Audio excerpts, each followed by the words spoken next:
സംസ്ഥാനത്ത് തുടർക്കഥയാകുന്ന വന്യജീവി ആക്രമണങ്ങളെക്കുറിച്ച് സംസാരിക്കാനായി KIFA chairman Alex Ozhukayil media വണിനൊപ്പം തത്സമയം ചേരുകയാണ്. ശ്രീ അലക്സ് ഒഴുകയിൽ, സ്വാഗതം. വീണ്ടും സംസ്ഥാനത്ത് വന്യജീവി ആക്രമണത്തിൽ ഒരു ജീവൻ കൂടി നഷ്ടമായിരിക്കുകയാണ്. ഓരോ തവണ ഓരോരുത്തരുടെയും ജീവൻ നഷ്ടമാകുമ്പോൾ വലിയ പ്രതിഷേധമുയരും. സർക്കാർ തലത്തിൽ വാഗ്ദാനങ്ങൾ ഉണ്ടാകും, ഉറപ്പുകൾ ഉണ്ടാകും. പക്ഷേ അത് വീണ്ടും വീണ്ടും ആവർത്തിക്കപ്പെടുകയാണ്. ഇതിനൊരു താൽക്കാലിക പരിഹാരം വേണ്ടി അതിനെന്താണ് ചെയ്യാൻ കഴിയുക? ഇതിന് ആദ്യമായിട്ട് താൽക്കാലിക പരിഹാരമല്ല, നമുക്ക് ശാശ്വതമായിട്ടുള്ള ഒരു പരിഹാരമാണ് വേണ്ടത്. അതുകൊണ്ട് തന്നെ ഇത് നമ്മൾ കിഫ വളരെ കാലമായിട്ട് പറയുന്ന ഒരു കാര്യമുണ്ട്. വയനാട്ടിലെ കാടുകൾക്ക് ഉൾക്കൊള്ളാൻ പറ്റാവുന്നതിൽ കൂടുതലായിട്ട് കടുവകളുടെ എണ്ണം പെരുകി എന്നുള്ളതാണ് ഇതിന്റെ അടിസ്ഥാനപരമായിട്ടുള്ള കാരണം. ആ എണ്ണം ക്രമീകരിക്കുക, വയനാടൻ കാടുകൾക്ക് ഉൾക്കൊള്ളാൻ പറ്റുന്ന തരത്തിലേക്ക് എണ്ണം കുറയ്ക്കുക എന്നുള്ളതാണ് ഇതിന് ശാശ്വതമായിട്ടുള്ള പരിഹാരം.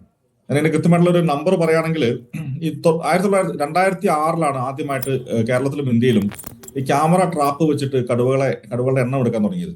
2006 കേരളത്തിൽ 46 കടുവകളാണ് ഉണ്ടായിരുന്നത്. അത് 2023 ലേറ്റസ്റ്റ് കണക്ക് പ്രകാരം അത് 213 കൂടി. അതിൽ 80 എണ്ണം വയനാട്ടിലാണ്. 80 കടുവകൾ വയനാട്ടിലുണ്ട് എന്ന് 2023 ലേറ്റസ്റ്റ് സെൻസസ് കണക്കാണ്. അപ്പൊ ഇത് എത്ര കടുവകൾ വയനാട്ടിൽ പറ്റും? ഇതിനൊരു ക്യാരിയിങ് കപ്പാസിറ്റി എന്ന് പറയുന്ന, അല്ലെങ്കിൽ വാഹക ശേഷി എന്ന് പറയുന്ന ഒരു സംഗതിയുണ്ട്. അതിൽ വയനാട്ടിൽ ഒരു കടുവയ്ക്ക് ശരാശരി 20 സ്ക്വയർ കിലോമീറ്റർ സ്ഥലമാണെന്നാ പറയാം. 20 സ്ക്വയർ കിലോമീറ്റർ എന്ന് പറയുമ്പോൾ 5000 ഏക്കർ സ്ഥലം വരും. വയനാട് വന്യജീവി സങ്കേതം, ഇപ്പൊ ഈ ആക്രമണം നടന്ന ഭാഗമൊക്കെ വയനാട് വന്യജീവി സങ്കേതത്തിന്റെ പെരിഫറൽ ഏരിയാസ് ആണ്. വയനാട് വന്യജീവി സങ്കേതം 344 സ്ക്വയർ കിലോമീറ്ററാണ്. അവിടെ നമുക്ക് 20 സ്ക്വയർ കിലോമീറ്റർ വെച്ച് ഒരു കടുവയ്ക്ക് കണക്ക് കൂട്ടി കഴിഞ്ഞാൽ ഒരു 20 കടുവയെ പറ്റൂ. ആ 20 കടുവ പറ്റുന്ന വയനാട്ടില് 80 കടുവ ഉണ്ടെന്നാണ് വനംവകുപ്പിന്റെ ലേറ്റസ്റ്റ് കണക്ക്. അതായത് 4 ഇരട്ടിയാണ്. അപ്പൊ സ്വാഭാവികമായിട്ടും ഈ കടുവകൾക്ക് വനത്തിൽ സ്ഥലമില്ലാത്തതുകൊണ്ട് പുറത്തേക്ക് ഇറങ്ങും, ആളുകളെ കൊല്ലും. അപ്പം ഇതിനായിട്ടുള്ള പരിഹാരം, ഇപ്പൊ ഫെൻസിങ്ങിന്റെ കാര്യം പറയുന്നത്, ഫെൻസിങ് വെച്ചിട്ട് ആനയെ തടയാമെങ്കിലും കടുവകൾക്ക് എതിരെ ഫെൻസിങ് അത്ര വിജയപ്രദമാണെന്ന് നമുക്ക് തോന്നുന്നില്ല.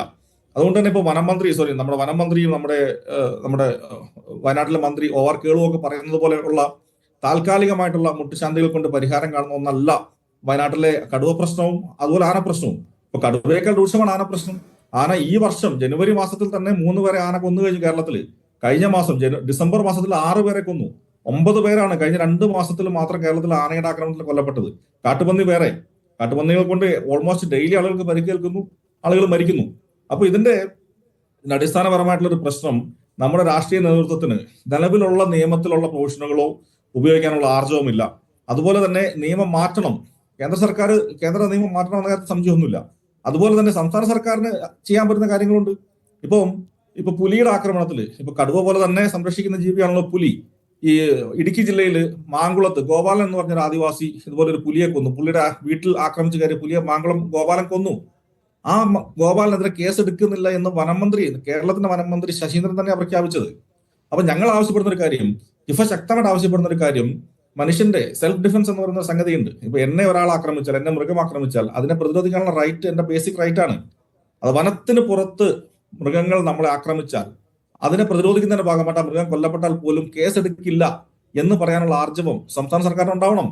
വനത്തിന് വെളിയിൽ എന്തിനാണ് മൃഗങ്ങൾക്ക് നിയമസംരക്ഷണം കൊടുക്കുന്നത് എന്നുള്ളതാണ് ഏറ്റവും അടിസ്ഥാനപരമായിട്ടുള്ള ചോദ്യം.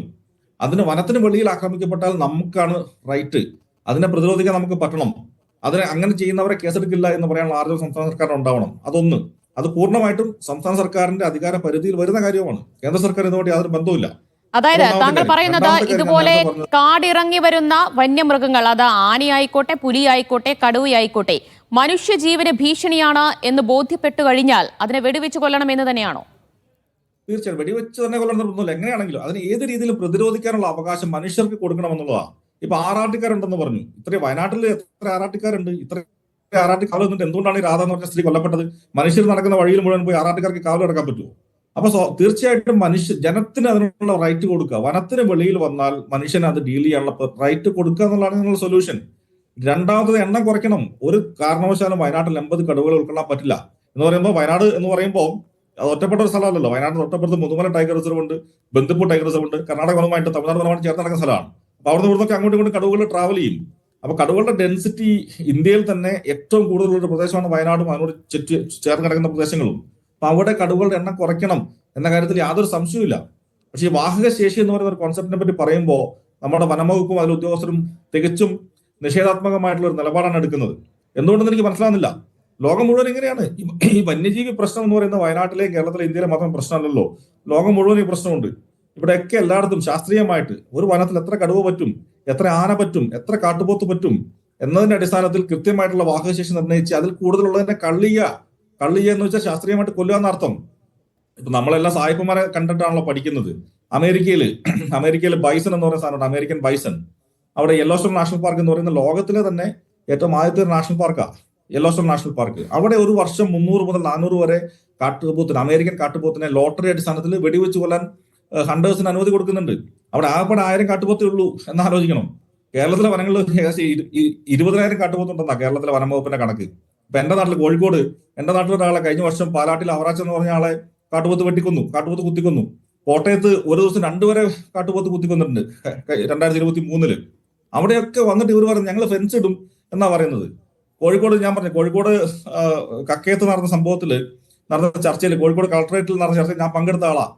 കളക്ടറിനെ ചേംബറിൽ വെച്ചിട്ട് DFO പറഞ്ഞത് ഒരാഴ്ചക്കുള്ളിൽ ഞങ്ങൾ അവിടെ ഫെൻസിന്റെ പണി ആരംഭിച്ച് 1 മാസത്തിനുള്ളിൽ ഫെൻസിന്റെ പണി പൂർത്തിയാക്കുമെന്നാണ് പറഞ്ഞത്.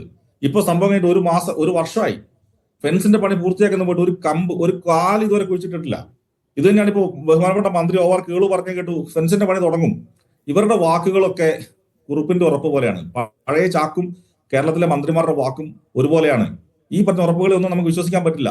എന്ന് മാത്രമല്ല, ഇപ്പൊ OR കേളുവിനെ പറ്റി പറയുകയാണെങ്കിൽ മാനന്തവാടിയിൽ തന്നെ പ്രജീഷ് എന്ന് പറഞ്ഞ ആളെ ആന ചവിട്ടിക്കൊന്നപ്പോ മാനന്തവാടി ടൗണിൽ വെച്ച് നടന്ന ചർച്ചയിൽ 50 ലക്ഷം രൂപ കൊടുക്കാൻ സർക്കാരിലേക്ക് ശുപാർശ ചെയ്യുമെന്ന് ഈ പറയുന്ന കേളു മന്ത്രി ഒപ്പിട്ട കത്തുണ്ട്.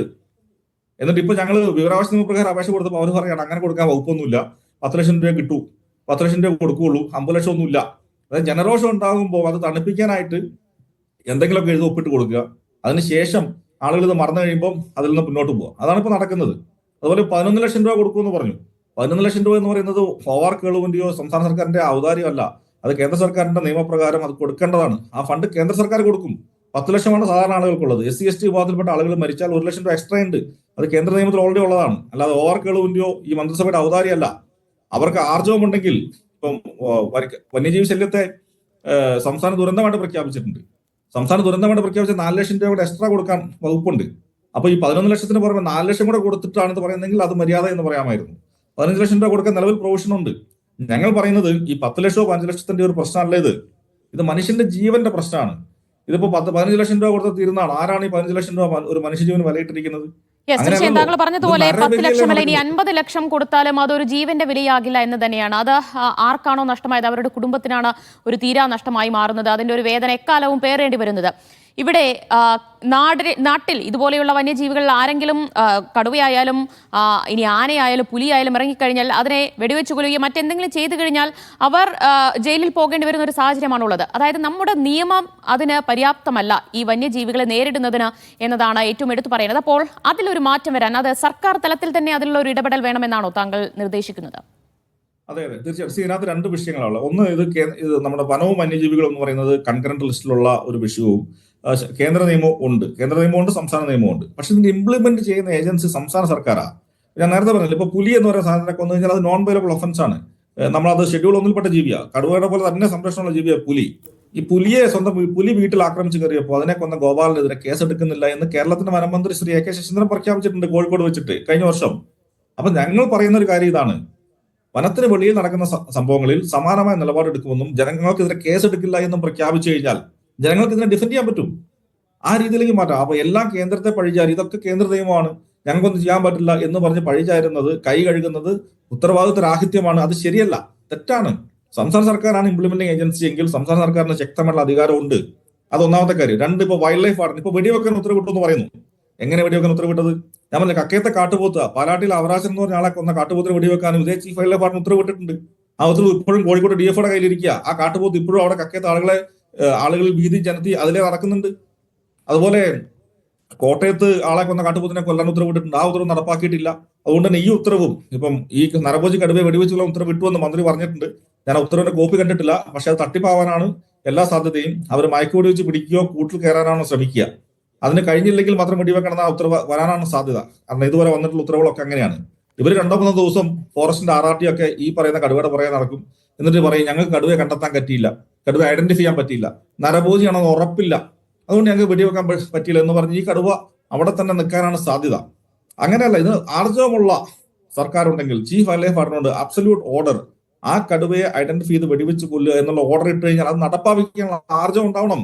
ഞാൻ പറയുന്നത് 80 കടുവയുള്ള വയനാട്ടിൽ ഒന്നോ രണ്ടോ നരഭോജി കടുവകളെ കൊന്നാൽ എന്താണ് കടുവകൾക്ക് വംശനാശം ഭീഷണി നേരിടുമോ? ഇല്ലല്ലോ. ഇന്ത്യ രാജ്യത്ത് 3600 കടുവകളുണ്ട്. വയനാട്ടിലുണ്ട് 80 എണ്ണം. കേരളത്തിൽ 213 കടുവ. ഇതിൽ ആളെ കൊല്ലുന്ന കടുവ വെടിവെച്ച് കൊന്നാൽ എന്താ ആകാശം ഇടിഞ്ഞു വീഴുവോ? എന്താണ് ഇവർ പറയുന്നത്? എന്താണ് ഈ നിയമം എന്ന് പറഞ്ഞ ആളെ പറ്റിക്കുന്നത്? എന്തിനാണ് നിയമം? ആർക്ക് വേണ്ടിയാ? മനുഷ്യന് വേണ്ടിയല്ലേ?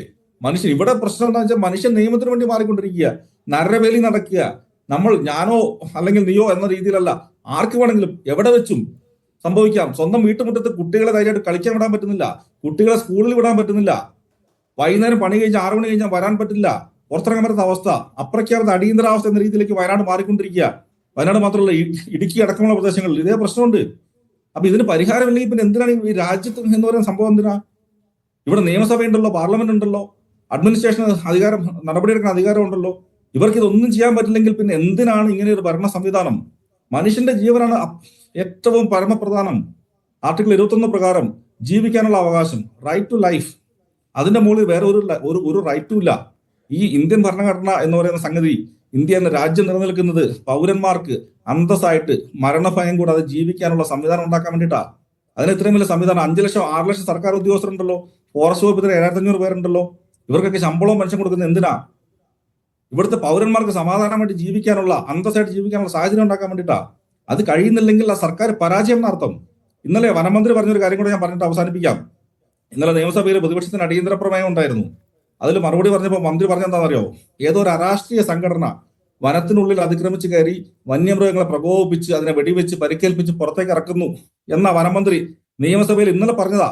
നിങ്ങൾ കേട്ടോന്ന് എനിക്കറിയില്ല.